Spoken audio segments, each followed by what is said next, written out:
Hello viewers, আশা করি আপনারা সকলে ভালো আছেন। আলহামদুলিল্লাহ, আপনাদের দোয়া ভালোবাসে আমিও ভালো আছি। আমি একটি নতুন ব্লগ নিয়ে আইছি দেখছেন। আজকে আবার নতুন একটি ব্লগ নিয়ে আইলাম।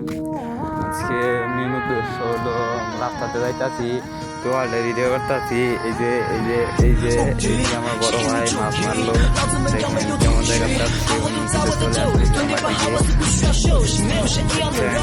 চলে আইতেছে, মাছ মারা শেষ। দে ভিডিওটা বুয়াল এটা বুয়া 2 দিন আগে ছাড়ছিলাম এই মাছটা আজকে পাই মাছ হো তা মারি তো মারি পেপারে ভিডিও করো আর একটু বড় করে ছাড়ো আমরা তো হল কি ট্রাই করে দিছি বাস্তবে কিন্তু এটা পাঙ্কাশের মতন দেয়া যা। বাস্তবে ওটা বুয়াল বড় এটা বুয়াল এটা কি পাঙ্কাস তো হয় এল্লা এটা বলে বুয়াল, আমি চিনি না তো। ধরে করে ফিট বাস করে আইতাছে দেখ বুয়াল